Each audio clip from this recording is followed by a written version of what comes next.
haven't explored it in terms of what you're satisfied with. Yeah. Unless I like the way that they have. move a certain way, then I can feel it. But When they started saying this morning, I was. You did scoot over. I did make room for you. Buy 6 gallons at a time at Costco or wherever. You know, They don't have it anymore. we know someone that lives up here at Upper Lake, and she now has a house. We are beginning, we're live. And she basically The meeting will come to order and all that kind of stuff.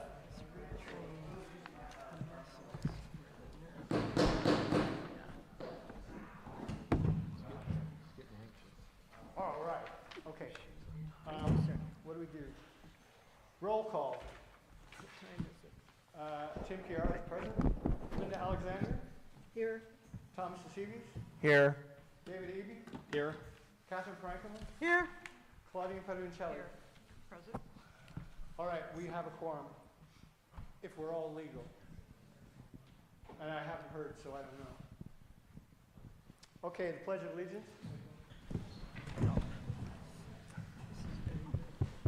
I pledge allegiance to the flag of the United States of America and to the republic for which it stands, one nation, under God, indivisible, with liberty and justice for all. Thank you.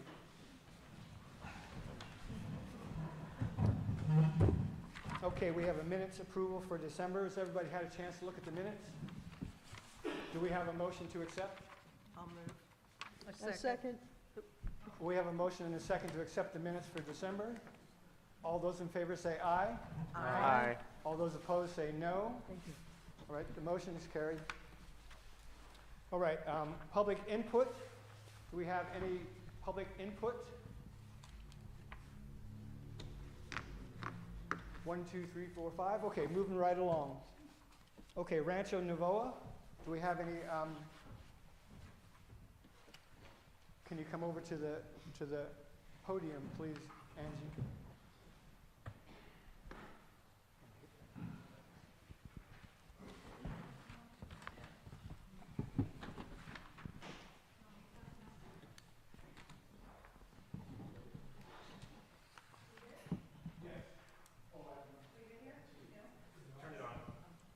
How about now? Okay, so again, I'm Angie Carter. My husband and I own the Narrows Family Resort out on Blue Lakes. The county has given notice of a hearing to be conducted regarding the Rancho Nova. They've applied for a major use permit. Can I see one? Great. So there is a hearing as it's being passed around on January 25th at 9 a.m. for a major use event permit. So we are opposed to this major use permit that they are. I got one of that. I just wanted to see what else you're. Okay, so we're encouraging anyone and everyone who is available to attend this meeting on the 25th at 9 a.m. At the courthouse. If you can't attend in person, to come or to attend via Zoom to show hopefully support of them not passing this major use permit. I do have some flyers outlining a few of the reasons why. We also have reached out to all of the planning commissioners. I'm hoping to meet with them over the next week to go over a few of reasons why that the other resorts and I don't want this to happen.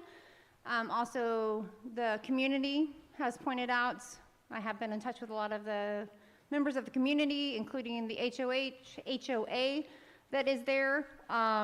Just to touch on a few of them. There was a noise study done. The noise study was completed without live music, and they are planning to have live amplified music, horns, trumpets, things like that. The readings were not taken inside our resort nor near any of the other vacation homes that are there that this will affect. They put a stipulation inside their major use permit that they needed to have a 6-foot I don't know how to say that word, some kind of wall that's a sound barrier, but there's no stipulations on what that wall is supposed to be like. So they built a fence that has 1x6 slats on it. That's not going to stop any music out there. We're concerned about the parking and the vehicles that are going to be on Blue Lakes Road. If you've been on Blue Lakes Road, you know what kind of road Blue Lakes Road is. In their permit, they stated that they plan to only have 40 cars parking out there, which they also stated that they will only have 80 cars per event day on that road. They plan to have 200 to 275 people per event, and that they're going to be shuttling people back and forth.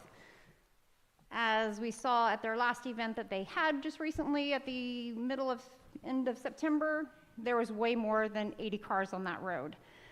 They're shuttling people back and forth. They have vendors coming and going and all kinds of things. There's some concern about the grading that was done that hasn't been addressed. We still have questions regarding the sewer and leach lines. People have questions now regarding beach access. So they have notified members of the HOA in the little community of Blue Lakes that they plan to shuttle people from their events down to the little community's beach down there and use their beach since they have no beach access. So there's lots of little things going on with this. So we have a lot of concerns. So we're hoping to get as much support as we can to this meeting. Like I said, I'm going to be meeting with all the commissioners hopefully this week. If they don't meet with me, I have packets that I'm preparing detailing all these questions and all this information, pictures of all this stuff that I'm going to be submitting to them in hopes that they will consider voting our way instead of theirs. Questions?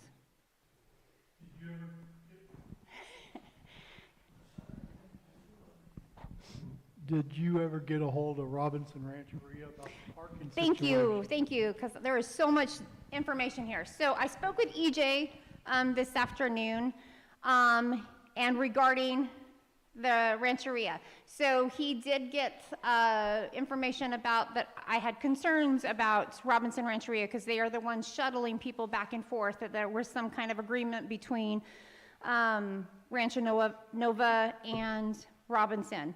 So apparently, the general manager of the casino went into agreement with Amy and Juan Novoa about doing this with them, and did not get tribal elders' permission. They did not get their blessing. This general manager is no longer with Robinson Rancheria, according to EJ. So that kind of makes that agreement null and void. So don't know that they're going to continue this, but they did not approve that agreement, according to EJ. What about the beach access? Who's going to do the cleaning of that? Yeah, exactly. Because, So when you got 50 drunks down there. Is my mic on? Let me address that. For those who are new here, I'm David Eby, the Blue Lakes representative on the W.R.T.H committee. But on that, we saw their paperwork as well. The deed that they're showing that they have beach rights was my beach, my lot. Blue Lakes Resort Subdivision, lot number 20. They have what is called government lot 20, which is out by them, and it's a creek drainage. And they have no rights. The title company did a misrepresentation and said that they have there's the Blue Lakes Resort Subdivision, Irvine to Mid-Lake, Highway 20 to Blue Lakes Road. 56 lots have access to our beach. They have deeded beach rights. There are 15 of us that own the beach, and Rancho Novoa has no access, no rights to our beach. The deed that they're showing is the original deed for the Beeman, Evelyn Beeman and her husband, and it has no, when the county first was subdividing it, there was no street number, there's no parcel number, there's nothing on it except that it's lot 20. And that is, they have no rights to any beach. You don't have to worry. We're going to fight it all the way. You're going to hear about it at the hearing. The next thing that our concern as Blue Lakes Resort Subdivision water master and owner in that subdivision is their water. And we're not concerned about, are they just going to get the sink a well and feed their 45 to 50 to 15, whatever the final count is, because it says there's 3 phases to this thing. And we're concerned about fire suppression. They're in a fire sensitive area. And if they're going to have campgrounds and open camps, they're forcing us in the homeowners area in the Blue Lakes Resort to put in a huge water tank so that we would have fire protection. So this is a new construction, has to meet current laws. There is no grandfathering, and we feel that they should be having to put in a 300,000, whatever the state fire marshal says that needs, and fire hydrants. And they may have to even put in fire hydrants down the road.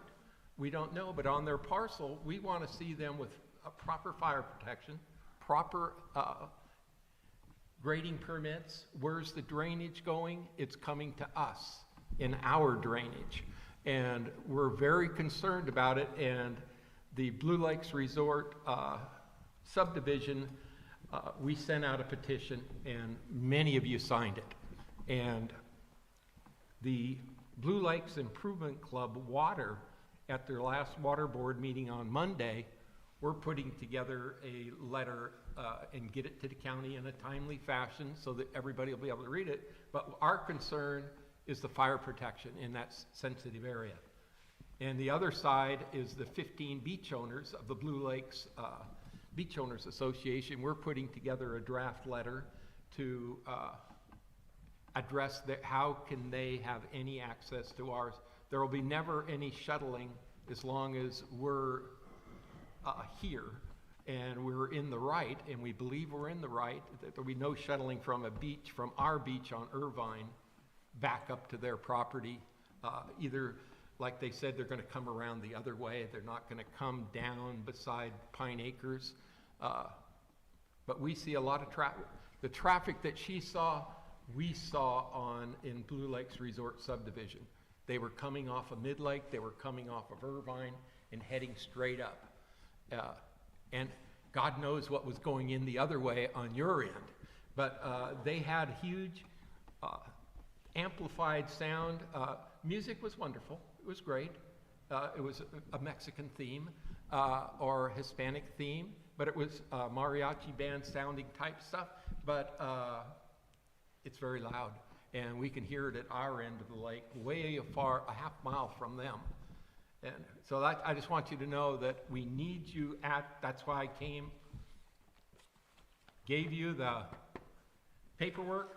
On Facebook, someone put together, this is unvetted, but I gave you the information that's on Facebook. Yeah, the stuff that's on Facebook, I believe is the stuff that I emailed out that I had her cut and paste. I also have another little flyer that I'll hand out as well. And it's very important that we get all sides of this. I mean, what mine and Craig's concern isn't necessarily what their concern is. And so we need to have all those different points. We need to not just be the only ones, because I know this is not just our concern. This is the whole community's concern.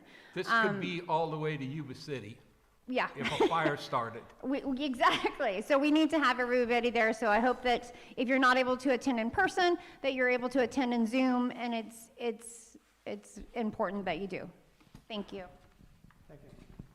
Thank you, Angie.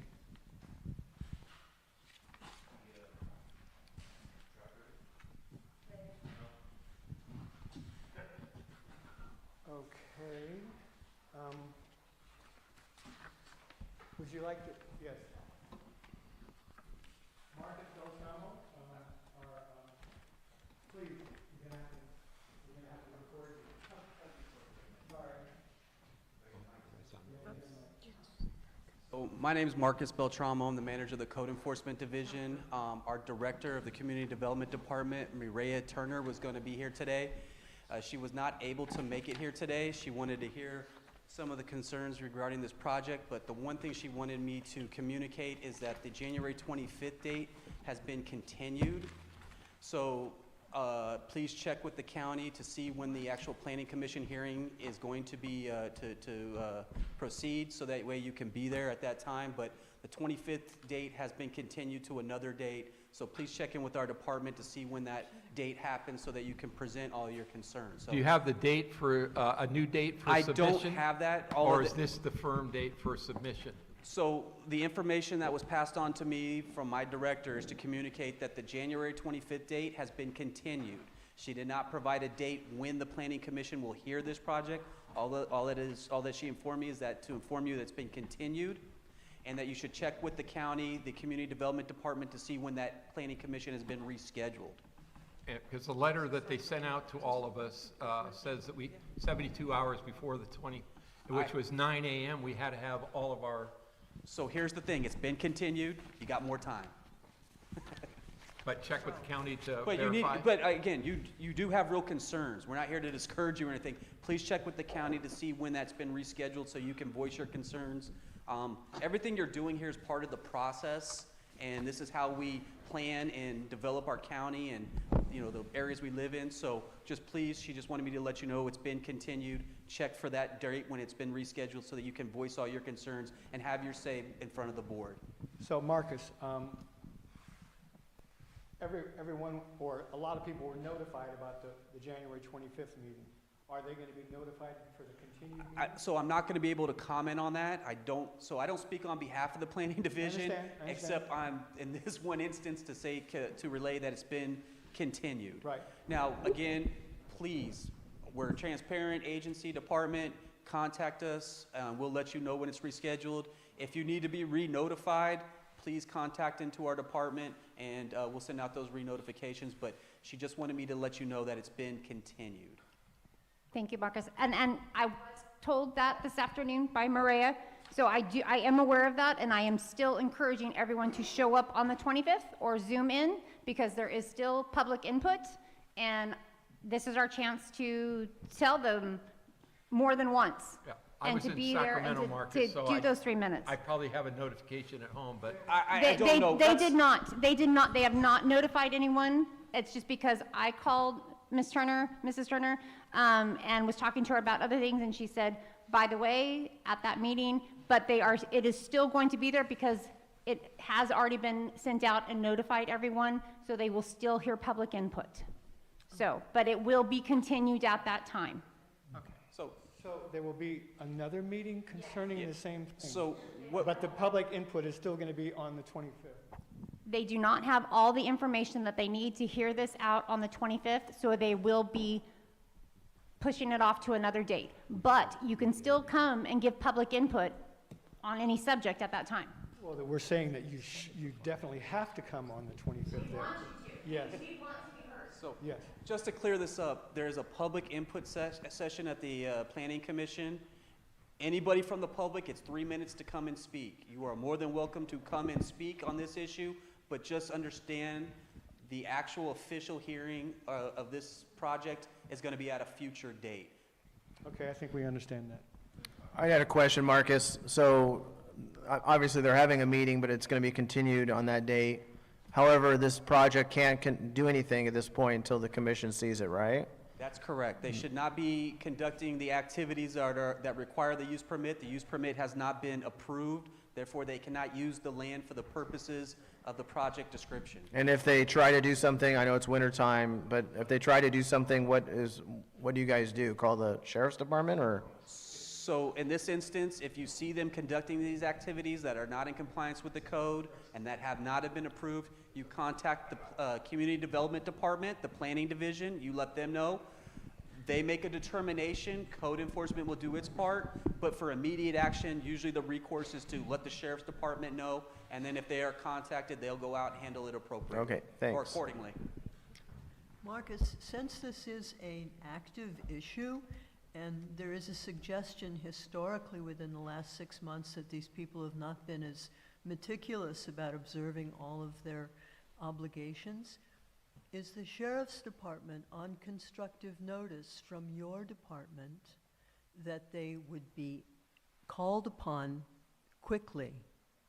So I don't believe they're on constructive notice, but the way these things tend to work out is so kind of an apples to apples comparison, events that are planned, parties that are planned, as soon as we get notification of it, our planning division sends out a letter letting them know they can't do this, and then we contact the sheriff's department, let them know that this event is occurring, and if they get calls that it's not approved, the sheriff's department has the authority to enforce all county codes.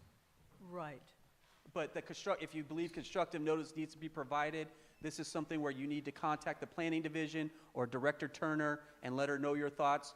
Planning makes their own determinations. In this instance, code enforcement is the enforcement arm. As soon as I get directions from the planning division, I'll do my part.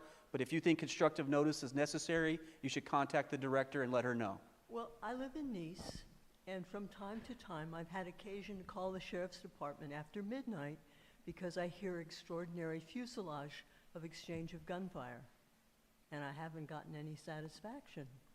So I'm wondering, because they know there's suggestions of improper grading, improper use of the premises, that this is an issue, if your department has advised or will shortly advise the sheriff's department that they may be called upon for this particular piece of property and not to let it lay around for 2 weeks. So we're saying is. Well, our concern is they do it on the weekend. You're closed. Call the county, and then they're gone on Sundays. They're there on Saturday. They're back on Sunday, and then they're gone. All right. So here's my position. Who do we call on a weekend to enforce because I don't want to go up there and take pictures because then they'll firebomb me. No. I don't want to. I'm already in that position. I understand that position. I'm familiar with that position. I don't speak on behalf of the sheriff's department. It's not my place to speak on their behalf. But I can relay this information back to my director. I can let her know your concerns. If she wishes to elevate it and make the sheriff's department aware, that's a conversation, that's a decision that has to be made within the planning division and the director. But you're correct. The sheriff is the person that would handle those issues after hours and overnight. Again, response of the sheriff's department, I can't comment on that. That's not my place. I understand your concerns. They are real concerns. But in relationship to these concerns should be voiced to Maria Turner. To the director. The director. It's the weekends that we're worried about because they come, they go, they do stuff, they bring in equipment, they get the equipment out. But we think. But there's nobody to call. Yes. I got it. So here's the thing. You should voice your concerns to our director. You should also make an official complaint with the sheriff's office. But our director is a department head. She has the respect of other department heads in the county and elected officials. She would be the one to talk to the sheriff's office and make those requests. But again, the sheriff's department is independent. They have their certain responsibilities and they have priorities. I'm not here to speak on their behalf, so I can't speak on their response and their how they would handle this situation. Now, but the way the system is supposed to work is it would be their responsibility. The hooplas that are in the back of the property, are they using those? Are they just? So I haven't been to the property. I'm very familiar with the grading issues. I'm familiar with the septic issues. I know our director and our grading inspector have made a visit out to the property and reviewed it. But I believe these issues will come to light in the Planning Commission hearing. But again, well, not again, but what you should do, you guys are doing what you should be doing. If you have these concerns, it looks like you put them in writing, you put them in package, you're speaking to your supervisors. Again, you'll have your chance in front of the Planning Commission, but as much information as you have and evidence is even better. You should pass that on and then also supply it to the Planning Commission area and our director. Taking pictures is very, very difficult. I'm sorry? But taking pictures, that's what you've always asked for. Yes. There, it's a difficult thing. Does the county have a drone that they could fly over and, So the county does have 2 drones. My division has purchased 2 drones. They're really nice drones. They're really top of the line drones. I've seen too. your drones, that's why I'm wondering if. You if haven't seen our drones. Our drones but if they haven't been could out in be the field If they yet. could be flown over and before the hearing. Our drones are only about this big, and they go, and they're the top end, top of the line, $15,000 drones. Those have not been introduced to be used in the field operations yet. We're still putting in policies and procedures. It's more for cannabis, but we do have drone capabilities if necessary. But right now, I think the best step, the most prudent step you can take, and this group who has concerns can take, is reaching out to our director, voicing those concerns, putting them in a letter of writing, and then she'll make that determination, or the planning division will make that determination. They'll give me my instructions, and if they need be, they'll talk to the sheriff's office. But you're correct, the sheriff would handle those issues on the weekends and after hours. And they have the ability to, and they are charged with the duty of enforcing county codes. Okay, well, thank you. Are these Monday through Friday drones, Marcus? Some of his drone activity can't be disclosed. I don't think this is a confidential issue. These drones can be used at any time, but code enforcement usually works Monday through Friday, 7:30 to 5. But if there is extenuating or exigent circumstances, we could use those drones in those situations. Again, I carry out the wishes and then the instructions of my director. If she says that we need to use drones on this, then we will use the drones. But right now, I think making your concerns known to the director and letting her make her determination, hand out her instructions, then we'll go from there. And I will carry out her instructions to the fullest. Because they have their events on the weekends. The weather's not good right now, but when the weather starts getting better and they still haven't got all their permits and stuff, and they have, let me rephrase that, does the county give them a permit to hang, saying they've got permission to have that event? So if it does happen on a Saturday, the sheriffs can come up and there'd be a permit somewhere saying they were approved. And if they don't have one, then they can shut it down? So when you have a permit, they usually have conditions. And I'm not really familiar with a condition where they have to post it outside, like a building permit. Those have to be posted. Cannabis permits, I don't know if they have to post them, but we encourage them to post it just so everybody knows it's a legal site. Again, given the sensitivity and the high profile of this issue, it's probably in their best interest to post it, and it probably would be in our best interest to notify the sheriff's office if a permit has not been issued. But the first step in the process, and I'm just going to reiterate again, is voicing your concerns either in writing or verbally to our director. If she feels that these events are going to be occurring without a permit, our director is very staunch on land use regulations. You know, she's very adamant that you need a permit before you do these things, and if you don't, it needs to cease. So if these are happening, she'll make the determination. If she needs to let the sheriff know, she'll talk to the sheriff, let them know that there's no permit, and if this call does come in and there's no high priority issues, the sheriff could handle it accordingly. But the sheriff does have the power to issue citations. They have the power of arrest. They have the power to enforce county codes. But again, it has to start with the director, and our director will make those determinations as she feels. So I don't have all the information. She's more in the know and has all more information, and she's a very capable, competent person. I'm sure she'll make the proper decisions. Just hit the button. There you go, thank you. Thank you, Marcus. All right. Any more that we need to address right now? I think we're pretty much on the pathway. All right. Okay, we're going to move on. Chief Ciancio is here, and he's going to speak to us from the podium with the microphone.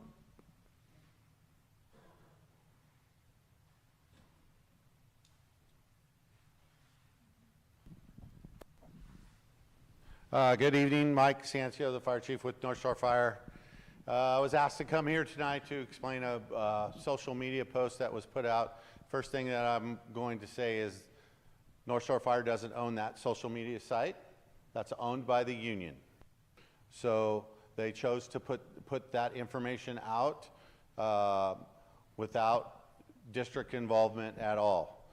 As I've said multiple times over the last year and a half, 2 years, we're short-staffed with paramedics.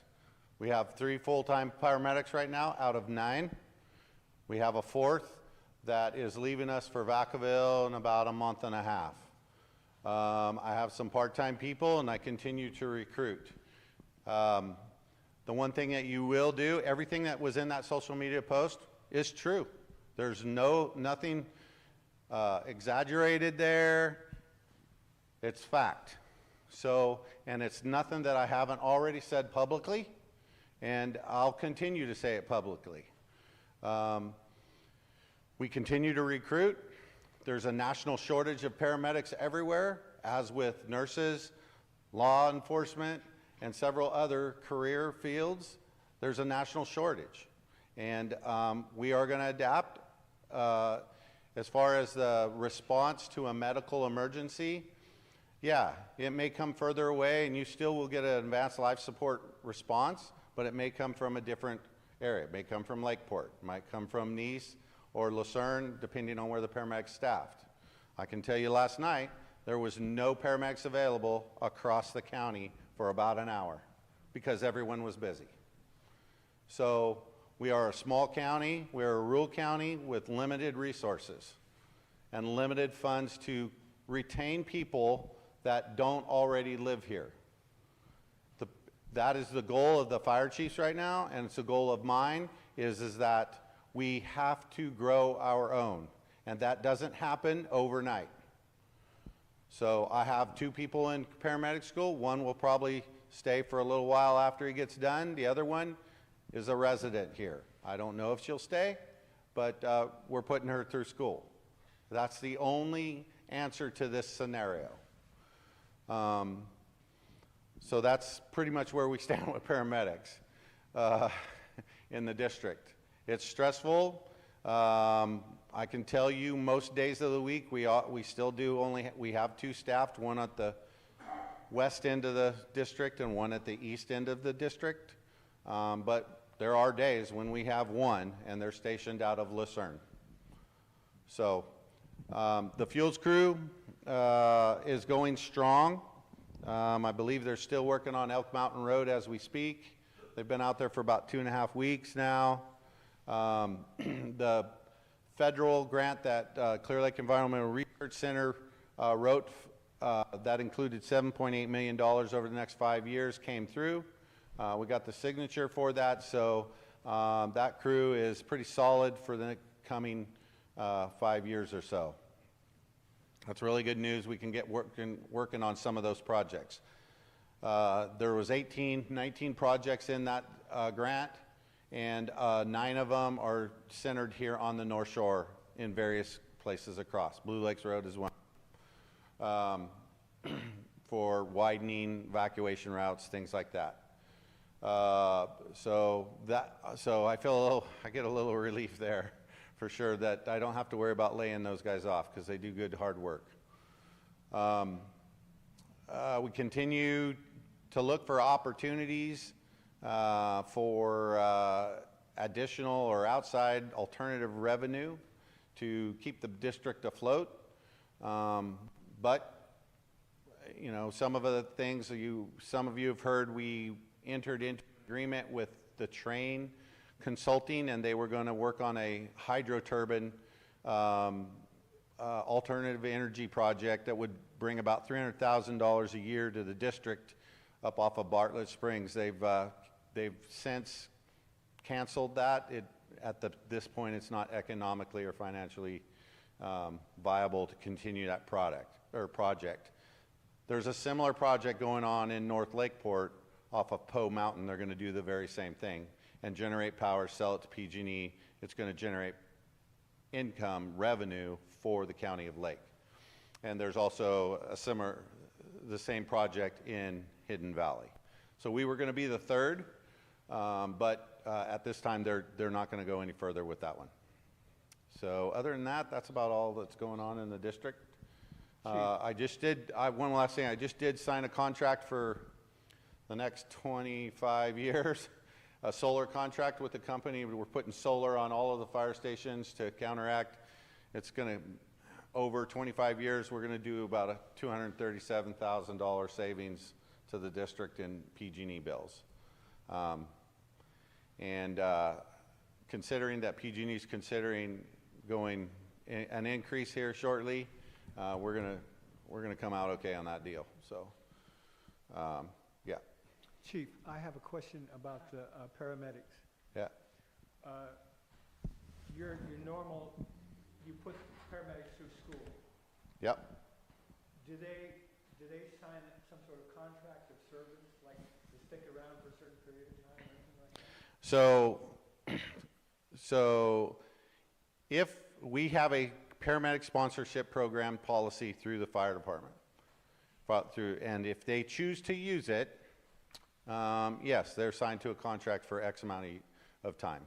It's a 3-year commitment, I think, if they use the entire $10,000. I can tell you, none of them have decided to use it. So they're doing it on their own. All right. I have So- a question. Oh. Go ahead. Mike, I was perusing through my property tax information, and the fire department has remained at $45 a year or per. Has there been any thought about a campaign to increase that taxation? It's failed twice. I know. Well, It's failed twice. And that's hard to understand. The last one that I did, I put $100,000 worth of district money into making that campaign, and it failed. It failed here in Upper Lake in this area, and it failed in the Clear Lake Oaks area. I'm not convinced. It would have passed with Nice and Lucerne in between the 4 election areas. I'm not convinced that anything's changed since we did that in 2019. So part of my responsibility is to be fiscally responsible to the district and its constituents, and I can't see putting that money out to fail another measure. I'm with everyone else. I don't want taxes either, but $45 has been in place since 1996, and that's the budget numbers I'm working off of out of Upper Lake. So I don't know what to say. If the community wants to take the ball and roll with it, they are more than can do that. And it's a lower percentage point. You don't have to pass with 66 2/3. You can pass it with the supermajority if it's privately funded. It's a different election. If the campaign is privately funded? Yep. So if it was a citizen campaign to Yep. raise the fire tax? Someone's got to run it, and can't have any improvement in inclusion from me. That's good news, though. That's better news. Is that per lot, $45 for every lot that somebody living on it, or does that include all vacant lots owned by other people? Is that included? $45 gets you a lot with a single-family residence here in Upper Lake. In Nice, it's $52.50, which you're probably in, I think, off of Pile Road, right? In Lucerne, it's $55, and in Clear Lake Oaks, it's $65 for a single-family lot. Vacant. Vacant lots are $15. They should be as much as the ones built too, because you're fighting the same fire area as that rest of them. I don't disagree with you, but that takes a public vote, and the vote's been denied twice by the community. We need a citizens campaign to get this addressed. Not, because if he does it, you gotta get 66%. If we do it, it's only 50%. 5 years ago, they had where we paid $135 fire, and they pulled it back because it wasn't voted on correctly. No. Don't mix oranges and apples here. That was a SRA fee for CAL FIRE. Living people built homes, not including the vacant lots, see, that's what everybody.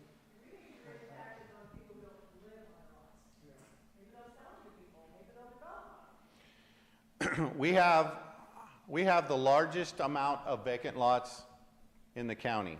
I have over 20,000 vacant lots above Lucerne and Nice. That is our second highest revenue generator. I can't without a vote. And I can't get a vote passed. Yes, it was. Yes, it was. It was for everyone.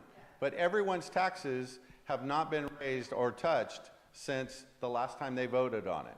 In Upper Lake here, it was 1996. In Clear Lake Oaks, it was 2003. Before North Shore was even consolidated.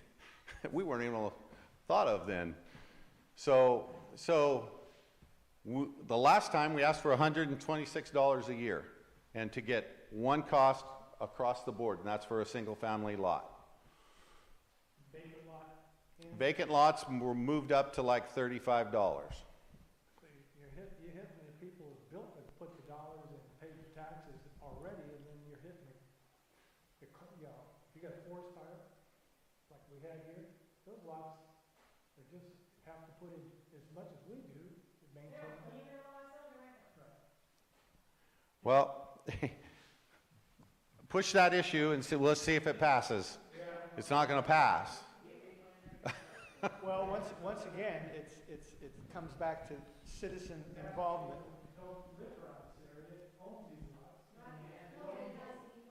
Well, we need it. So let me say one other thing to make a little bit more sense here.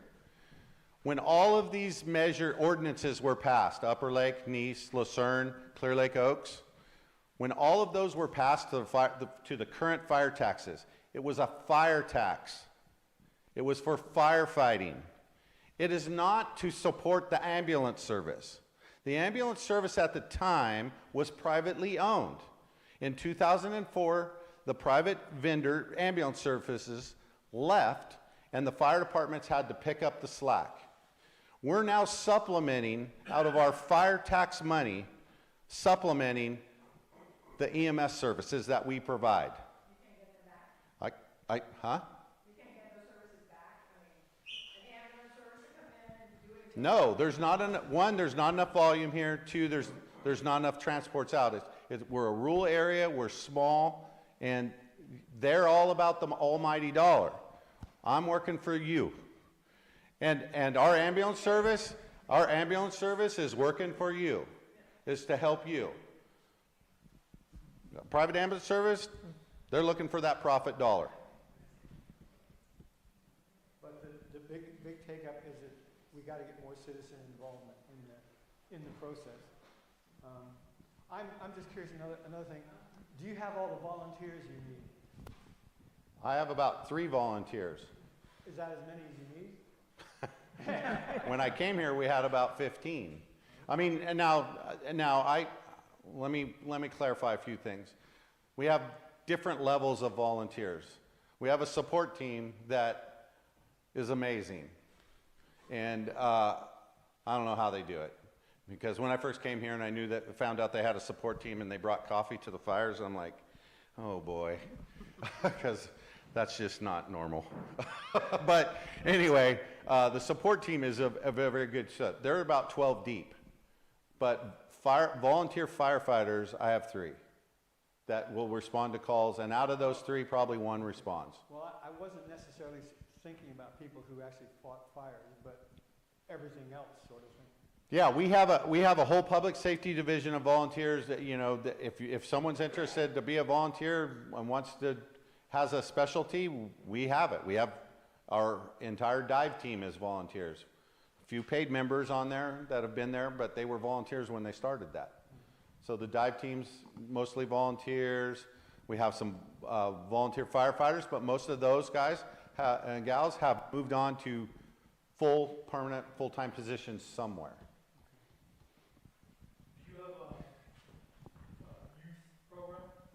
What? Yeah, we have an Explore program. They have 8 people in that Explore program.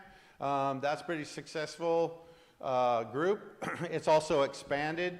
John Rodriguez runs that, who lives here in Upper Lake, runs the station here. And he's also expanded that. So there's 8 people that come to Upper Lake for Explorers, 14 to 18 years of age. And then Lake County Fire in Clear Lake also has another 5. And they train them down there. And so it's all one Explorer group.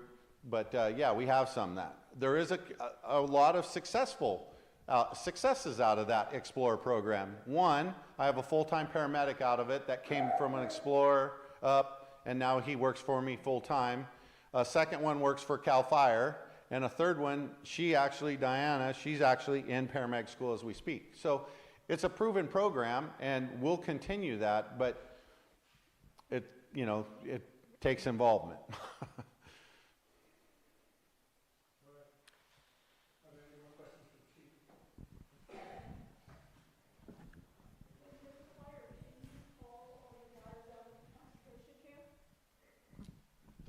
What do you mean? The conservation camp over in Kelseyville? I'm not, the California Okay, so yeah, I was going to go there. Do you know how many inmates are there? I knew years ago there was like 125, now I don't have any idea. Yeah, there's probably about 40. And so I'm going to go off on a little bit here, but you'll understand. So the state of California runs approximately 147 of those crews, inmate crews, across the state, 147 of them. Last fire season, they had 32 across the state. So when I started the fuels crew, that was part of the reason is that fuels crew in the summertime also responds to fires to do the work that those inmate crews used to do that are no longer around. And we get paid for it. So it's a revenue generator. So we passed laws here in California that have let pretty much any and every nonviolent criminal out of jail. So there's no one in those conservation camps because that's the people they used. And so there's really none. They have a crew over there, but for a wildland fire, yes, they get called, but CAL FIRE does that. They kind of control when they come and go. We can request them sometimes, and if we need them as manpower or whatever, but there's probably faster ways to do that. Calling my own crew or something like that. We're going to see less and less of those inmate crews. And half of their camps here in Northern California have been turned into firefighter crews. You've heard the Governor Newsom talk about, we're going to hire 1,200 firefighters. Those are firefighting hand crews. And there's one in Mendocino County. There's one in, I guess it's Colusa County out there. So they're around, but they're full-time, paid, benefited firefighting positions. They run the same buses as the inmate crews, and they do a good job. So that's where they've went. About 23 years ago when we first moved up here, the county used to have their white vans and they go to the jail every morning, pick up a crew to go pick up trash. Was that just discontinued because of funding or our governor let everybody out of jail? Well, I've asked about that, actually, because I could actually use some of that work and it would work for the inmates in there. But unfortunately, they have enough to just keep the jail open. Because a lot of the inmates cook, clean, do the janitorial services, so they don't have the extra inmates, this is what I was told, they don't have the extra inmates to take out. They also have to send a deputy with them, and they don't have an extra deputy to do that. Everyone's short-staffed. So no, I've looked into it, but it's not an option to do right now. I've even went as far as looked at probation, people on probation that have to do service work, but I didn't get very far with that one either. Mike, what's your professional opinion on the potential for fires coming this summer? Closer Oh. to the mic. Sorry. He heard me. All right. I wanted to know what your professional opinion is of maybe the upcoming fire season. What are we looking at with So my professional opinion today is it's too early to tell. We get another March snowstorm like we did The water in the dry wood products is going to be pretty deep, and we probably will have a pretty low one like we did last year. We had a lot more water than we did this time last year than we do now, but you know, as long as we have a wet winter, it's going to slow it back to what the fire seasons used to look like. If we don't get a lot of rain, those wood products, those dead fuels are going to dry out, and the humidities are going to go up, and we'll be in the same problem as we've had in the past. We had a really low fire season last year. It was the lowest in the state in record for acres. So, you know, you're always conscientious. I'm always conscientious about it, because we get a lull, then we're going to get a hot one again. We've changed a lot of the way we deal with fires now. We send double the resources to a fire now to knock it out quickly before it gets established. We didn't used to do that when I first came here. So there was a standard, and that standard was met. Now we do that standard plus a little bit extra. And so it takes a lot of resources. So it's too early to tell for what the fire season is going to do. Okay. When do you think the solar contract will kick in, and do we know what stations will be impacted initially?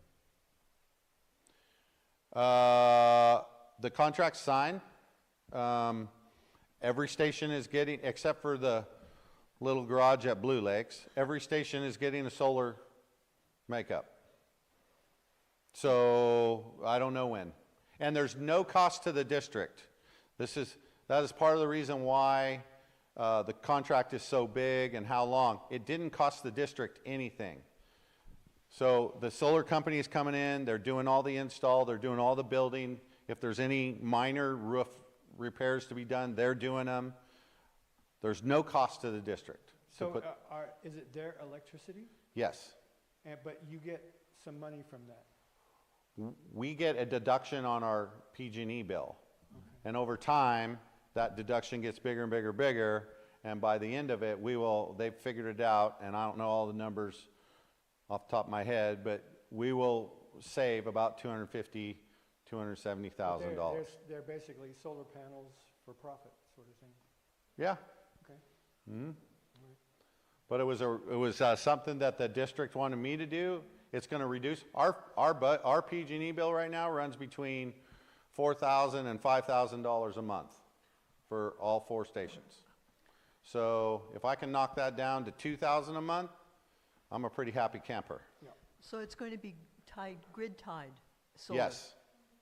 So there's no presumption that you'll establish independent batteries for backup? I asked for independent batteries, but to relieve some of the emergency generator work, but it was too costly. It might be something that we can look at in the future according to the consultants, but to build them from the start, no, it was too costly to build. Is it comfortable for you to say who the provider is? Nobel Solar Energy, I believe, is the company that we're working with. They are pretty well known around the North State. All of Solano County hospitals have solar panels on them, and they installed all of them under a similar agreement. Phenomenal. Is Lake County going to benefit from it at all, or is it going to be sent out of state? The profit? It's being sold to PG&E. But you don't know where it's going to go from them? I have no idea. Goes into the grid system, as far as I know. Out of state? I have no idea. I believe she was asking whether the company that's doing this lives somewhere else. Oh, no. Oh, if that's your question, no, they're local to California. They're a pretty major company. Nobel, I think, is out of Chico or somewhere. I'm sorry, I misunderstood what you said. But yeah, so they're not, there's not a commercial solar company in Lake County. And one of our local residents is who hooked us up. She lives right here in Upper Lake. Carol Cole Lewis. Carol Cole Lewis is the one that kind of took this project on and found this broker and provider to do this. So hats off to her because she did all the hard work on this project. Her business name is Upstart Energy in Upper Lake Yeah, on Pitney Lane. yep.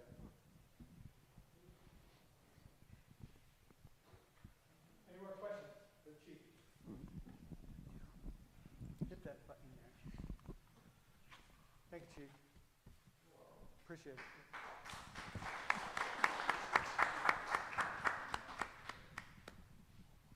All right, where are we? Pile Road.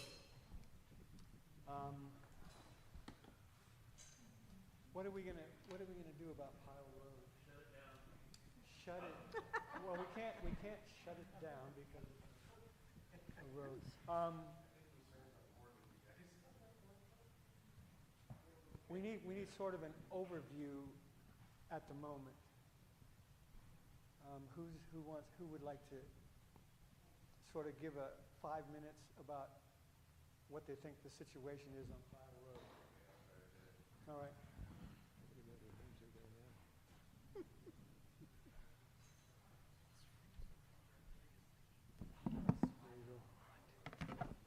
Okay. There are several issues with Pile Road. One of them is people living out there that don't have proper houses. On 7550, 7560 Jackson Street, which overlooks Pile Road and Century Market and that whole area, they pulled a fifth wheel in there, Queenie. So we got a name on it. Oh, by the way, I'm Dave Hendrick. I live at 2675 Sherman in Nice. And they pulled a fifth wheel in there, and they are living up there, been well over a year now. And we've reported it through the county code compliance on the electronic system and never got any responses from that. We've called code enforcement several times, and they've responded at times. Then the other one is Cody at 2712 Monroe Street. He's on two lots. I believe he owns them. The county GIS doesn't say he does, but he pulled there was a pot grower in there who put up a fence, and he said he'd bought the lots, and last spring, early in the spring, this guy Cody Culver just moved in there and set up a tent and started living there. And then around June, I guess, he started really developing the thing. He graded the road off, which had been washed out, and pulled the trailer in, and he's been living there ever since in a trailer. There are a couple of other people living up there in the woods. We never have gotten around to them. But they're just living out there in shacks made out of whatever they can find and throw together. And then there's the issue of all the dumping that's going on out there. There's a huge amount of dumping. And I have a presentation I was going to put on here, but EJ's not here with his projector and can't really do it. But I have over 50 pictures of different dump piles of stuff that have been just dumped out there in the woods. We've caught a couple of people. Mike has been almost run over by one person. I caught another guy. And actually, we went and found his father, and his father made him come drag the whole trailer full of roofing materials out. He actually did it, so it's gone. So that one's taken care of. But the other thing was Cody. Last month, he had a fire over there, and it was, I could see from my window, it was 4 foot tall. And Joanne called it in, and as soon as she called, 2 cars split from the place before it could even go over the scanner, I swear. The fire department came, but they couldn't quite make it down to where he's living. They stopped halfway down the road in the field, and they said it was just a small fire, but by the time they got there, it had gone out, pretty much. I guess my question really is, at this point, what do we do about it all? And What can you do about it? what can we do about it? Or is there anything that needs to be done? There you go. So there has been something done about it. Queenie has been noticed. That notice has expired. The issue, the property owners have contacted us. They want nothing to do with the property. They said, do what you need to do. The issue with it is getting a contractor up to tow that thing down, given the current rains and the logistics of it. So as soon as that clears up, we can move forward on that one. Cody needs to be red tagged. That will happen. I'll make sure that happens this week. I thought it was red tagged. I don't recall that it was red tagged. When you came down that day, you guys put a Queenie red tag on. Queenie they was red ripped it off and tagged. threw I it in. don't have a recollection of Cody being red tagged, because he did own the property. They did have plans. They haven't done the full process for the plans. So at this point, I think it's reasonable to, I think it's necessary to red tag him, put the order on him, and then we'll work on that one. The dumping, that's the point I really would like to address. One of the first things I did when I took over the management position of the Code Enforcement Division is we went up in the Nice Hills and we cleaned up all those dump piles. There were 6 locations that we identified. It cost a lot of money, and we took care of it. We cleaned up those hills. Within 2 weeks, they were re-dumped on. That's how long it took, 2 weeks. So here you go. Thank you for that. So what we've done is we've applied for 2 grants. I think we're in a good position to get those grants. Obviously, I don't like to get too far ahead of myself, but we're getting those grants. We're going to go and clean up those sites, and then we're putting up game cams. We're looking at other measures, lighting, motion sensors. We actually looked at this one kind of cool device where you pull up anytime a vehicle or anybody pulls up, it's voice activated and lights. So it says stop dumping here, and then lights go off. It's a deterrent, huh?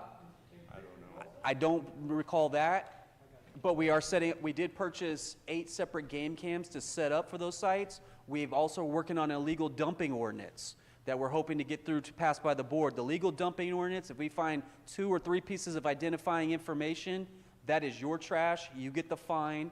If we catch your truck doing it, we take the truck. So we take the legal dumping serious issue, and we're actually taking it to the people. We've actually set up game cams. We've gone through trash, found information, went to those people, had them go pick up their own trash and take it to the dump. And we actually escorted them, so they made sure it went to the dump. In those cases where we didn't escort them, we had them provide dump receipts. And we have people out down at the dump saying, this guy's coming down right now. You let me know if he shows up. What you guys gotta do is all these guys who want to say, we'll clean up your property and we'll take you to the dump. They've gotta be licensed to do that. You gotta let these people know, these old people, sorry, that when somebody says they'll take that load of trash to the dump for $50, that a truckload of trash is a lot more than $50. And you know where it's gonna go. It gets dumped in the hills. It's gonna go Nice, it's gonna go Lucerne, it's not gonna go to the dump. No. And People post online, oh, dumping, I'm dumping, I always comment underneath it. You make sure that those people don't yeah, pay well, them. my profession, I can't do that because it's, I say, but, don't pay them until they bring you back the dump receipt. but in the old days, you'd go pick up a bag of trash, you'd dig through it and find 2, 3 pieces of ID. You go to those people, and those people say, well, I hired Joe Blow from down the street, and he brought me back a receipt.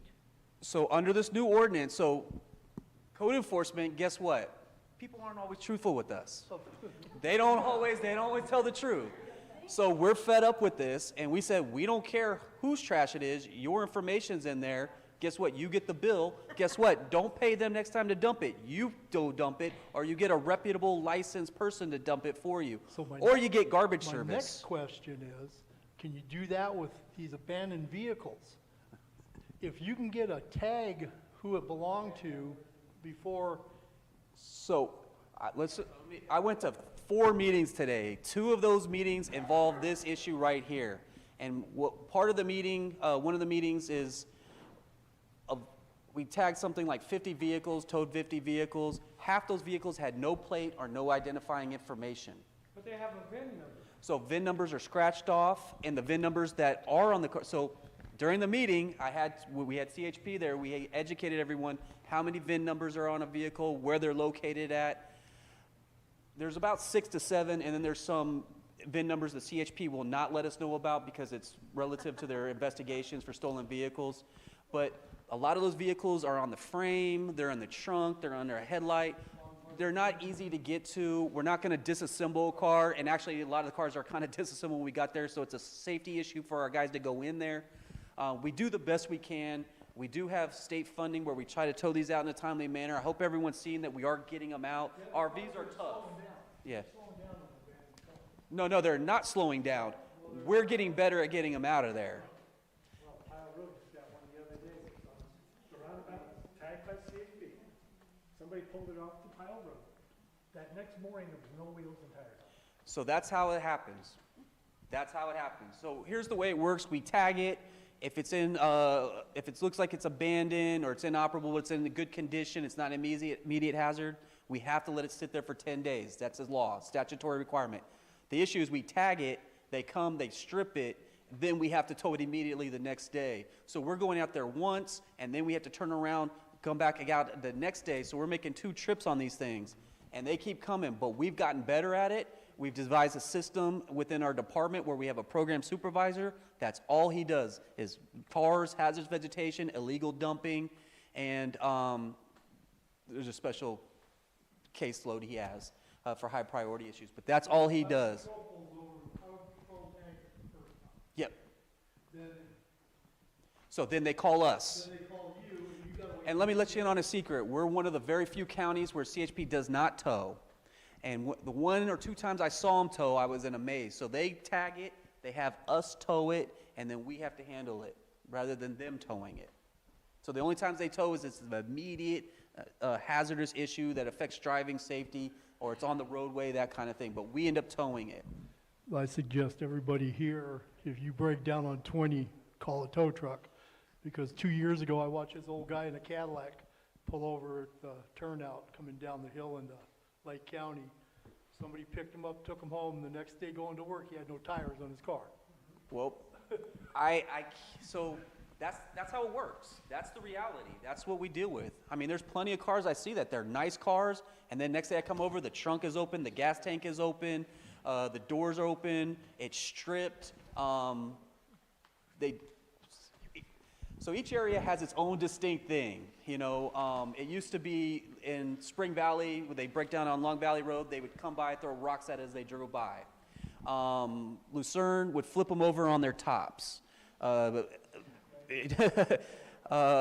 Mountain and stuff, they would just shoot them up for target practice. So each area kind of has its own way. But unfortunately, this is what's happening. I can't help what people do. People shouldn't be doing these things. I don't know why they do them.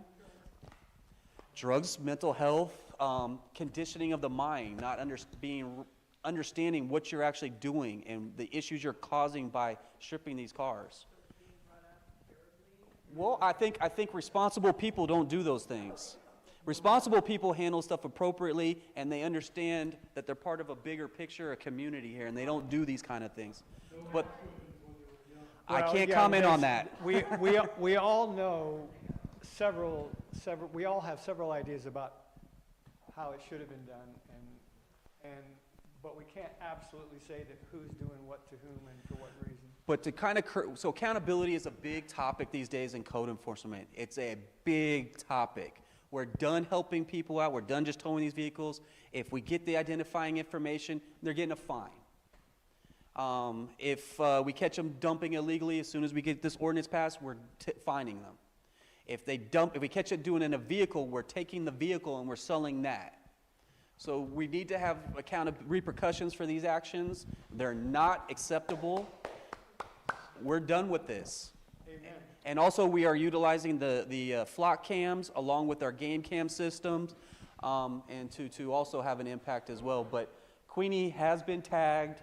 The tag has expired. We've gone through our abatement processes and procedures and our paperwork. The issue is because of the rains and the location and how it's dug into the ground, it's just not going to happen in this weather. No, I'm sorry? She does have children. We always sent social services out there. We put her in contact with NCO. We've done basically all we can. She's not really doing what she needs to do. I believe we contacted Child Welfare Services. I'm not going to comment on what they did or did not do. All we can do is move forward with this. But children are always a concern of ours, and the living conditions are not appropriate. Again, this is a substandard living situation is what this is. Yep. So that situation will be resolved. It's just we have to wait till the logistics work out and it's safe to actually get up there. And even if we do get a tow guy up there, it's still going to be a project. I'm sorry? Who brought it up there?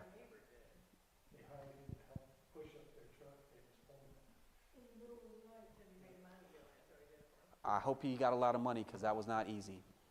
Well, where they're driving through now is easier than where they pulled it up. I don't care. That's really, it's just amazing how they can get trailers up there and on the side of cliffs. It's amazing what they can do. And I'll let you in on a secret, cargo containers too. Everybody can get them there, but I can't find anybody to get them out of there, which is amazing. But these issues. So Manzanita, we just did there was illegal dumping there. It cost us $500 to clean up 700 pounds of trash that was dumped right in that area. We did tag a bunch of vehicles. We do focus on tagging a bunch of vehicles there. There's 2 or 3 properties in there. One got cleaned up. One they did okay. And then one we need to address. But the issue for us is staffing issues. Right across from the post office, kind of kitty corner. He has like a new, there's 5 cars out there at all times, ripping them apart in the middle of the street because it doesn't have a garage. I mean, it's got to be some kind of, bad thing going on there. Stripping cars. So Well, is he stripping or repairing? the white bus, yes. Hard to tell. You know how many cars I are do. going through that street, all being stored? Yeah, so again, I'm not going to comment on the CHP. I had a conversation with the CHP. I have many conversations with the CHP. Unfortunately, Okay, have sheriffs do it for parking illegally. okay. Or blocking So I've the had road. conversations with the sheriffs as well. So I hate, unfortunately, I can't control what the sheriff and the CHP do. What I can control is what I can do. You never meet for donuts? Well, donuts are not, are really not healthy snacks, and Well, there's and that's trailers on that street, parked backwards, full of crap, and one of them dumped it. Hey, Marcus, You guys just pick let's go back to the ordinance. That's a promising process. I'm Thomas Aceves.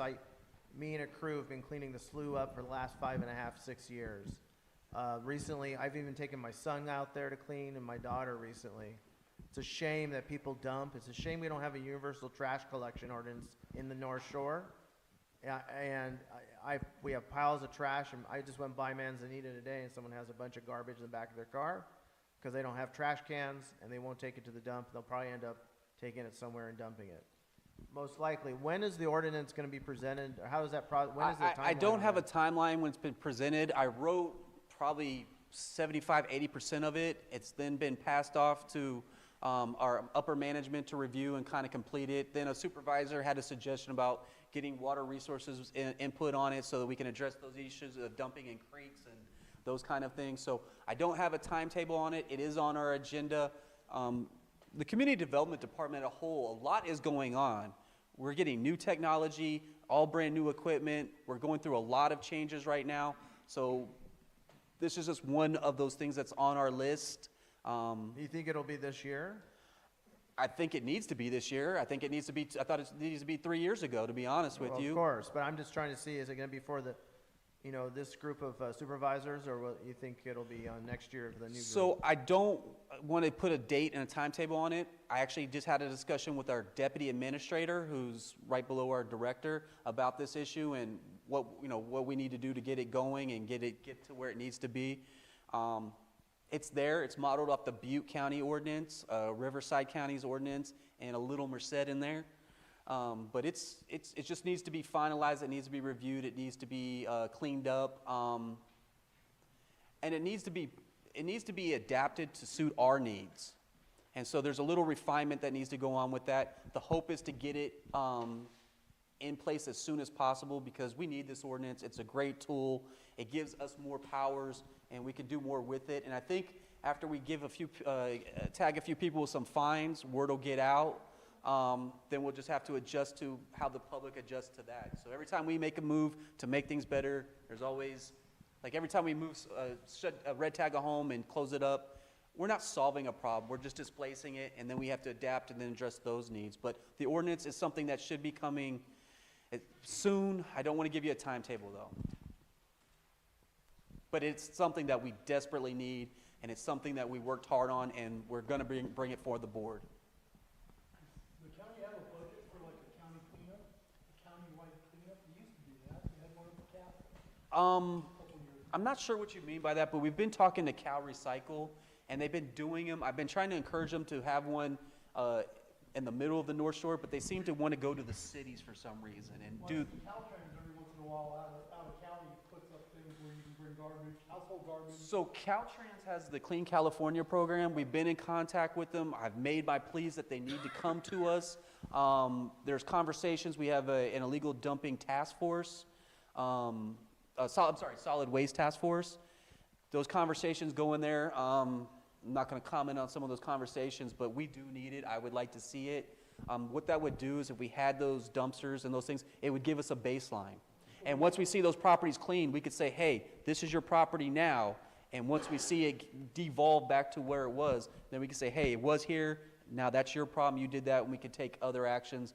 And as it becomes habitual, we're starting to work on mechanisms and avenues so that we can hold them to a higher accountability level. I remember the one at the castle, they accept tires. But see, if people look on the site, the transfer stations and other places, they accept tires.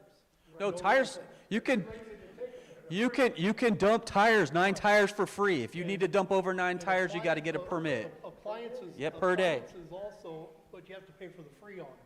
So, the plea that I made to Caltrans and Cal Recycle is that, great, you guys want to keep doing this in the cities, but the problem is we have a certain part of the population that can't get to the cities, or they don't have transportation, or they're elderly and they just can't do it. You have to bring it closer to them. So we made a plea to them to put something kind of in the middle of the North Shore, so the Nice, Lucerne, Clear Lakes, Oak area, it's easy for them to get to. And then also one for Middletown was brought up, and then one for Lower Lake.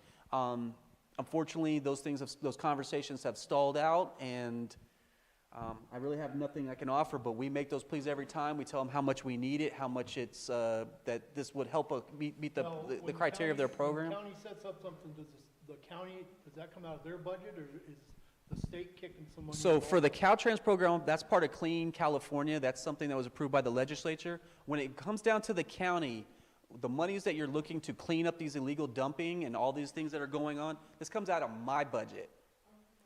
So I don't have much money. So every time we have to go and dump this, it's another burden on me where I can't hire another code enforcement officer. I can't buy another truck. I can't get more equipment. So this is a burden we take on. And here's the thing, these funds aren't replenished. These funds, once they go, they're exhausted. Hopefully, right now we've got our citation program in place. We've outsourced to a third party. Hopefully we can generate enough revenue with this illegal dumping ordinance where we can replenish those funds and keep it going. But at the end of the day, it's not my job to solve the problem. It's the people that live here that need to stop dumping. And they need to take a conservative effort, or a real effort here to stop and understand what they're doing. They're contaminating their water system. They're contaminating their environment. Everything you dump in the hills flows down the hills into their water source. It's a conditioning in the mind. I say this all the time.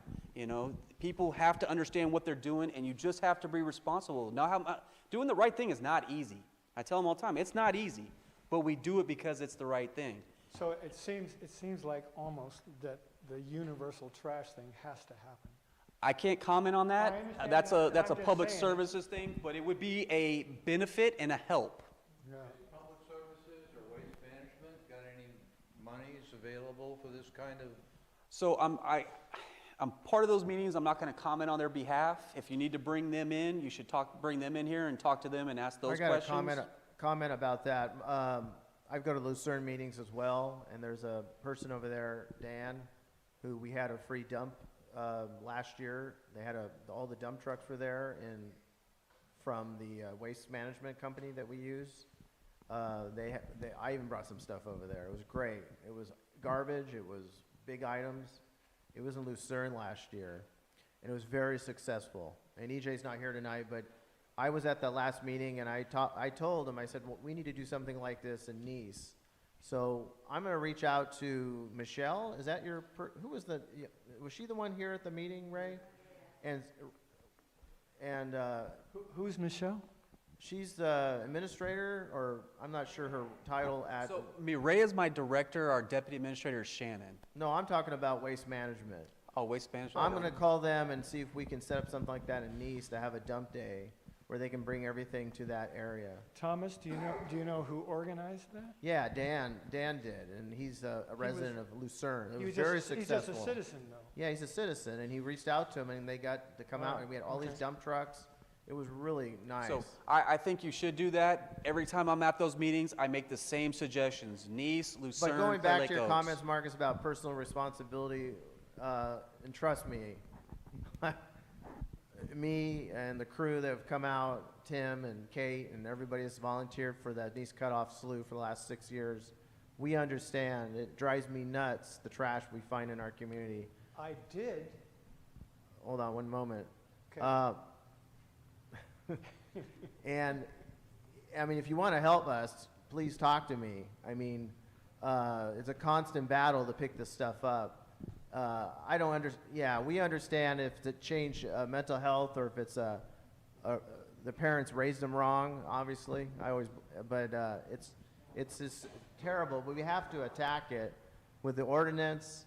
Enforcement has to be the key to this, because if they're going to keep doing it, you got to fine them. We got to fine them and go after them hard on this, and then they'll stop doing it if we start fining these people. The money. And the fines would be elevated. They wouldn't be our normal fining system. They'd be elevated fines. I wish we could change in Oregon, it's $6,000 if you litter. Now, last time I went to Oregon, I haven't been up there in a while, it was pretty damn clean, at least the area I went to. As soon as I crossed the border, it was clean. And if you go out onto the roads, to pick up trash, you too might find. But I think people have to $100. be forced to do stuff in the universal trash collection. I brought that up here before, and everybody didn't want to, oh no, we don't want the government telling us what to do. But that was part of the argument in the room at the time. That's kind of the point of government, isn't it? But sometimes, unfortunately, I'm not a big person, a fan of government telling us what to do. But in this case, the government needs to tell us what to do, because people are just leaving their garbage. You go around the neighborhoods, and they pack it in the back of their truck. I saw someone at Dollar General with a big pickup truck with garbage in the back. I'm just thinking, he's probably going to go back to Powell Road and dump it all. So it's just disgusting. And you know where it starts with the children. Yeah, I know. Children be aware that you don't dump, you don't. Do we talk about this in the schools at all? I Fine mean, the children? about self-responsibility? I don't know if it does or not, but. All right. A question? No, and I'm just going to throw this out there. Is there a grant that is currently being looked at for volunteers to help with some of this cleanup? I don't know if you're referring to or alluding to a specific grant, but we have applied for 2 grants that would help us do cleanups. One would be remediation around cannabis and illegal grows, because those tend to be nasty and they're by creeks, and that'd be one way of cleaning it up. And the second one, we've identified illegal dumping sites. The Nice Hills was the first area on that list. Robinson up in Lucerne is also on that list. There's a few horrendous properties in the Lower Lake, Spruce Grove area that is on that list. And so we've applied for the grant. The state's come back to us. They said, we want to see your sites. They want additional information. We're providing that right now. But the message that's being communicated here, and if there is a grant, I'd like to know about it. We have a grant writer now at our department. So if you do know it, and I'm pretty sure you probably have an in to suggesting that. But we're not taking a step back. We're actually taking steps forwards to be proactive about this. We're looking for grant funds. It takes manpower at the end of the day. It takes money at the end of the day. Anytime you have a problem, usually the answer is money. So we're seeking out these grants. They're about $1 million grants. They're over a couple years, but they're help to clean up the county. It's help to supplement the money and the resources that we do not have. So we're actually taking steps to try to address this matter and also to kind of make a comprehensive plan. We need the ordinance in place. So Tammy, were you kind of talking about volunteer labor, like doing a highway pickup cleanup? Yeah, no, I'm exactly that. And I just know, because I work with volunteer programs, that we've been asked to be kind of on standby and that this is coming down the pike. But we are also, I have a new grant that the county is hopefully going to be applying for. We've had 2 meetings so far, and it's focused on volunteers and events, and this would be a great fit to have, like cleanup days and all that as part of it. So is our department in those conversations or those? Well, primarily right now we're working with Terry Logston, the Chief Climate Resiliency Officer, but Shannon is coming to our meeting on Monday. So if Shannon's in there, she's our grant writer. She's the one that's working to procure these 2 grants and a 3rd grant. So I'm sure if she's in there, it's probably something that's going to be, I'm probably going to have another meeting about this very soon. And I look forward to the meeting, though. This is a real issue, and we got to stop this. It's a little bit ridiculous, in my opinion. So with that, I just want to add that this is a perfect opportunity. I mean, I used to run a food program, and when somebody would start complaining or start saying something, I'd say, okay, you know what? You're the first one that I want in line to come and volunteer to help make a difference. If we all put it out there on the other side of volunteering, that's how we're going to make a difference and stop this. I agree wholeheartedly.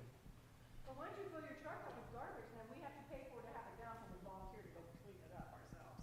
I know. Well, the thing to me is that if you look at it just from what is more cost effective, to let somebody dump something somewhere that you got to go out and clean up, or just to give them a place to come and dump it, to just get it out of the way. It's frustrating to clean it, and then 2 weeks later, you go back, and it's all back. But if there was a place where people who were not quite as socially aware, well, I mean, It's about changing their frame of mind. Yes. why do poor people win? Because they don't got nothing. And Why don't they have anything? Well, it says that the poor will always be with you. There will always be poor people, just the same as there will. Well, then Rick should put a little coupon in with all of the other things for free dump. Well, or maybe there's just things that we can develop. That's what they did. They would pay for free dump runs and Citizens Caring for Clear Lake. Yeah, well, Citizens Caring for Clear Lake's actually been expanded by another person's taken it over. W.R.T.H, yeah, thank you. And then they're paying people now to clean, and they've taken it, it's a non-for-profit, and they've made it broader, and they've combined forces. They created jobs. They're creating jobs, and it's something that's very vast, and they're doing free dump runs to the dump. So yeah, it's an organization that's and I know people that work with in that group, and they're doing quite a bit. They've always been. That's what inspired me to get out there. But going back to volunteering, the reason we started cleaning that slough, and the reason I started cleaning that slough originally, and then volunteered is and the people some of the people here with me have gone out there and will continue to go out there. Is that you have to get out there as a volunteer and do it. And if you, unfortunately, it's not going to stop. And yeah, you do clean it up in a week. And the next day, I've cleaned the slough up sections. Tim has, Kate, and everybody. And we've gone out there the next, Linda, And we've gone out there the next day, and it's stuff on the ground. But you know what? It's just the way society is in this country and in this county. It's unfortunately the culture we have.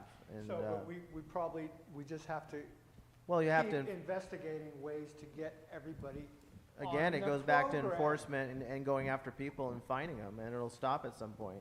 Because if you have an antisocial culture,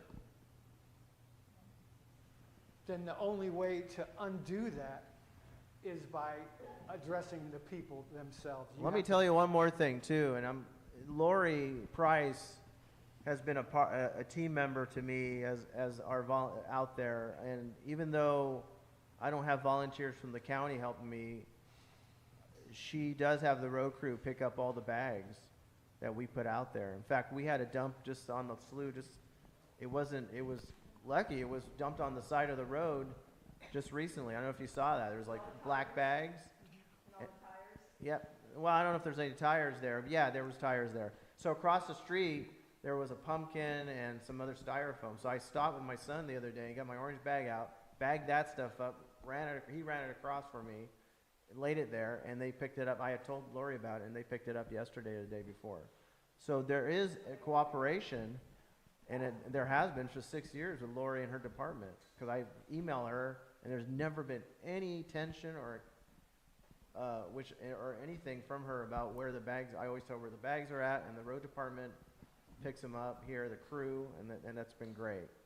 But we have to get out there and clean. So if you find a little patch of hidden crack, which is right on the corner of Bachelor Valley Road and Highway 20, so I clean up along Bachelor Valley Road, and there's where it goes off into the ditch, then it's overwhelming. And this I won't tell you what I didn't pick up. Yeah, so this is the place where Marcus, you guys came out and got the mattress. Well, it's on that road. So here, Can you call this person, and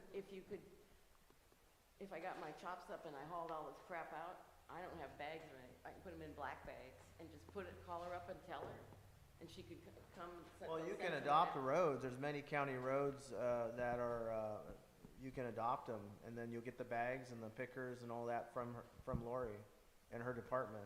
That's where I get bags. I go into the courthouse. She gives me like a ton of bags. She's not necessarily talking about an ongoing project. Well, I've always supported adopting. You go to the website and adopt any county road you want, and you get the supplies. Seems a little large. I understand. So if you need some orange bags, Yeah. I have them back in my car. She can come and pick them up. In other words, if I find a beautiful treasure trove, I can call her. Is she the person to call? Yeah, but the road has to be has to be under the adopted guidelines. But Lori's really, really cool. I'm Okay, sure you can thank call you. her, yeah. Or you could call the local Elks Lodge there on Lake Shore. We have the orange bags. We do Hill Road. So I can bring some to the next meeting for you. Marcus, I got one more question. I'm sorry since you're here, it's the hill over in Nice called Honda Hill. It's on Carson. I don't know, they used to call it Honda Hill. Honda Hill? It's that little mountain oh, area. I know Carson. I know that property very well. We've Yeah. had it cleaned up twice. Yeah, there's problems up there again. So the property owners, again? Yeah, so what kind of one of my problems? residents, Citizen Tracy, I don't know if you know Tracy, but she lives nearby there and told me about it. So I was wondering if What type of issues are we talking about? noises coming from the top, probably people up in the top area. So we've had we're on the verge of abating it twice. The property owner, I believe it's the daughter of the property owner. The property owner is an LLC. The managing member is an older gentleman. The daughter is now taking it over. She's come and cleaned that property up twice. The last time they put rocks and trees to kind of prevent traffic from getting in there. We could check it out. I got a feeling it's probably a homeless issue more than the dumping that we've experienced in the past, but we'll still check it out. It's on Carson, so it's right of, let's see, what's the best way? What's that park right there when you come off the highway right there? Keeling Park? Yeah, it's right across the street from there. As you drive by it on the highway, you hardly even notice it there. It's because of the hill.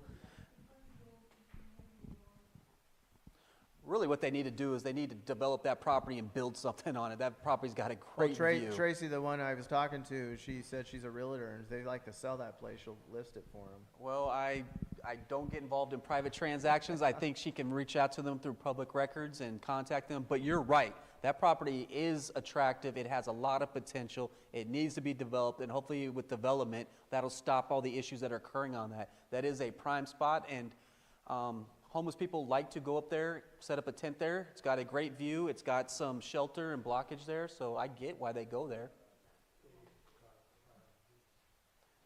But I do want to capitalize on one comment over here. This lady right here talked about education and having a campaign.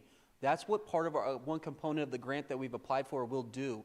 Education, outreach, getting it out, educating people. So that's one component of this grant that I think makes this grant really special here. It's not just picking up trash, because if you pick up trash, you don't solve a problem. They're going to dump on it again.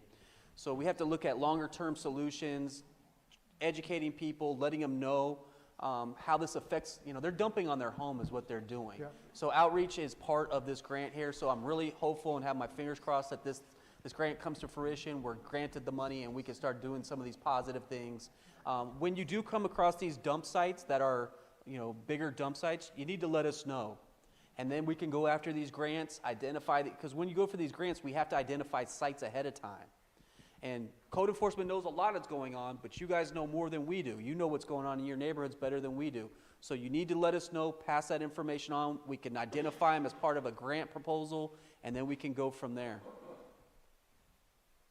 So is that going to be in schools too, that kind of education program? So we haven't gotten that far to develop it. We've just kind of put it out and painted general brushstrokes.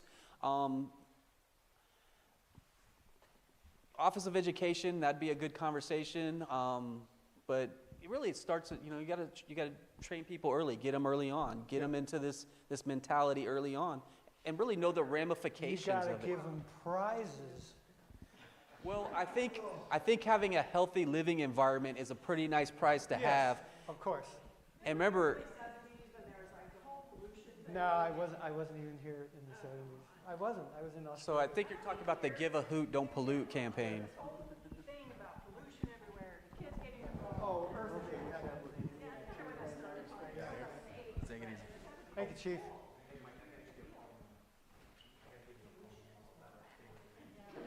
All right.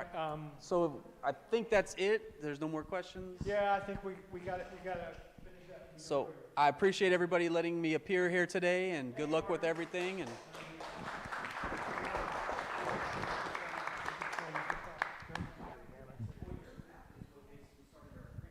which map is that? Which map? so just to give you some background, this gentleman, I believe you were out there Yeah, too. Dave's We went out there with Supervisor Crandall to address some of the issues out there, and what they did is they had a map, and they highlighted. That's the one you showed me?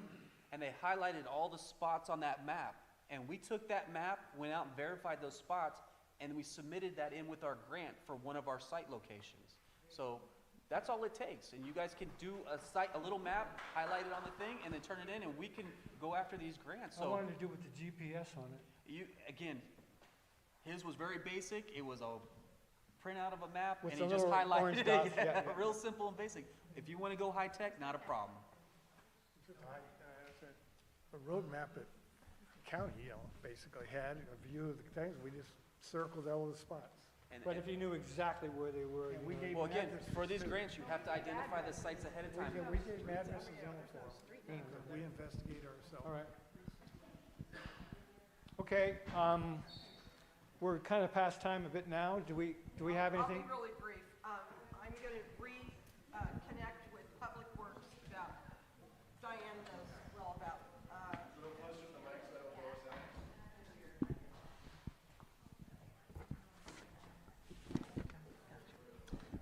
About the need for refreshing and replacing some of the crosswalks at the Upper Lake School District.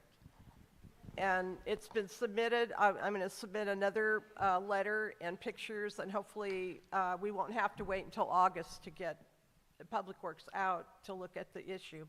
And I've been, okay, I'm trying to piece this together. The majority of the congested traffic happens to be with the new wing, which is our kindergarten TK group. So apparently, you know, a lot of the parents are dropping their kids off, but it's very, very congested, and it sparked my curiosity because our transportation head will be at our next board meeting, Upper Lake Unified School Board meeting, and I'm curious as to the numbers of children that are actually utilizing the bus system. So I'm not, you know, I'm going to go at it again and see if we can get some action and just have Public Works look at what needs to be done. I think we need to give them a plan, Yeah, well. like show them what is and then what needs to be. And, I'll retake pictures and, because one of the issues. but you know how we did like for the levies? You need Yeah. to give them a presentation so that. Right, well, and he did come and said that we'd have to wait until August, so, anyway. Okay. School safety is really of vital importance when it comes to transportation. All right, thank you, Claudine. Vegetation removal, I think the chief talked a little bit about the fuels crew working up there on Elk Mountain Road. Are there any comments about that? I just had a question. Did anybody follow up with Eddie about who was there and getting rid of the, you said that there was a large bit of, it was the county? But why was it just at that area? Because what rumor has it, Bobby went into the courthouse, into City Hall, and went in and talked to a gentleman and bitched at him and said, hey, this has to be done before you retire. And I guess it was on the books for a few years, and he went and had it done. So from the bridge to Bobby's house, it got all cleaned out. And this was when? Before last meeting, a couple weeks before Couple weeks last before meeting. last Last month?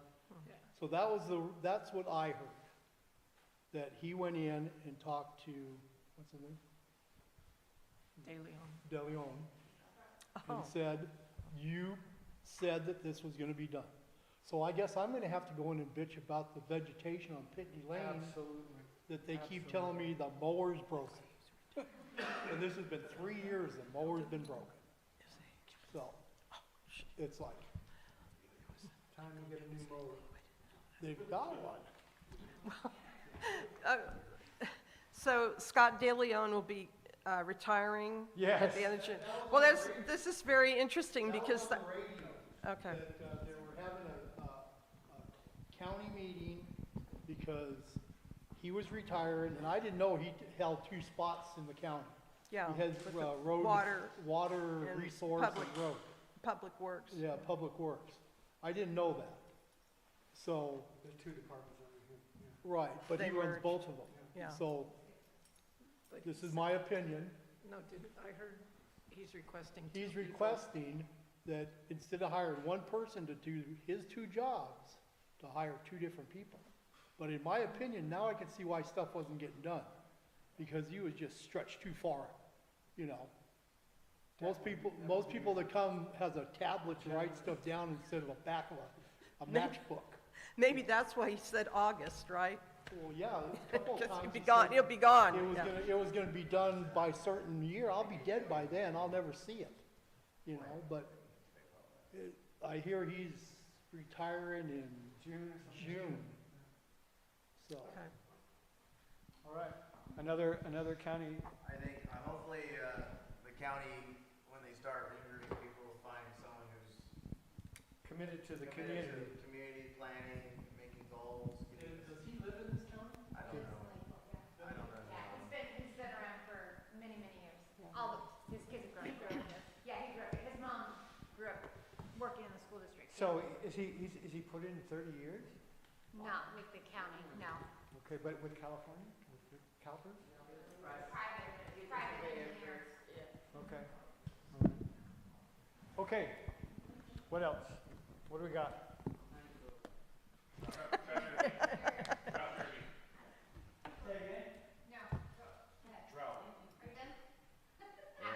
Well, I gotta let you go. No, that's fine. No, I have to Drought fled. Yes, well, the next week, we're gonna have some heavy rain, so everybody stay dry.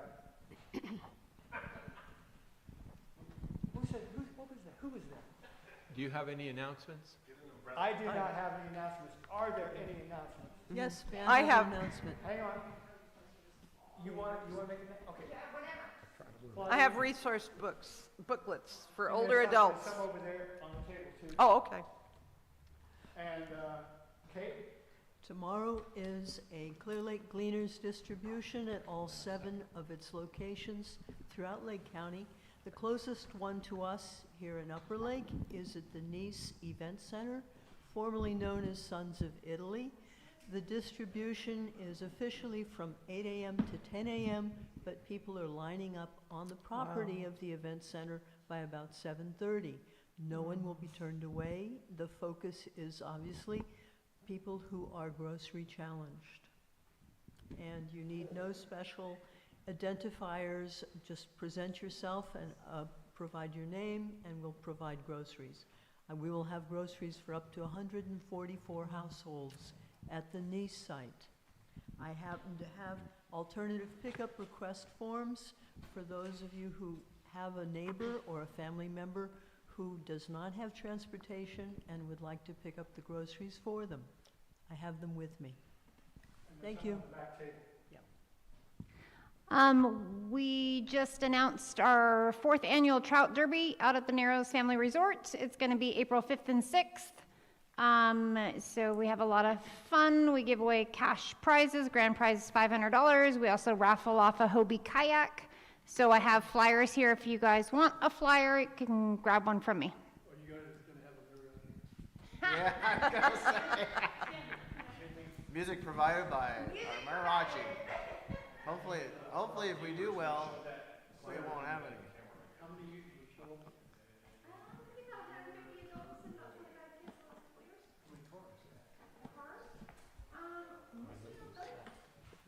Can I go? So I'm in search of neighborhood leaders that want to step up. I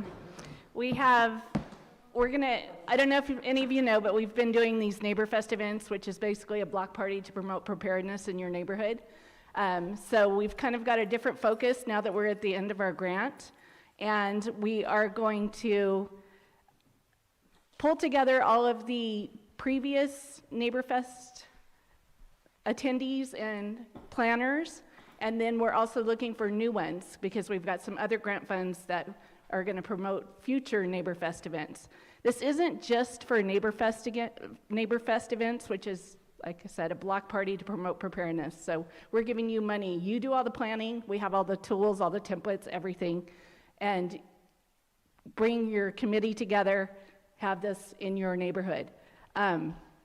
So what we're doing now is we're trying to learn from the past and bring it into the future and just basically get neighborhoods to come together, to form committees, to do all sorts of things, not just prepare, but just be together and united as a community, and volunteering is a big piece of that.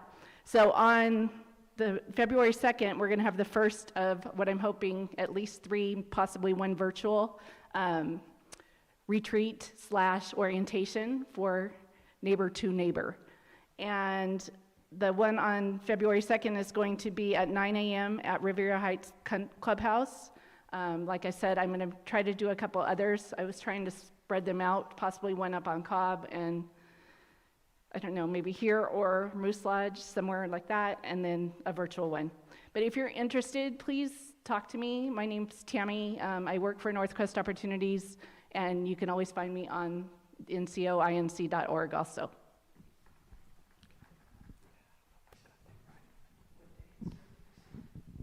Thank you, Tammy. Do we have a motion to adjourn? So moved. Second. We have a motion and a second to adjourn. All those in favor say aye. Aye. All those opposed say no. The meeting is adjourned. Thank you all for coming. I'll have to see if I can get up now. I smell too long.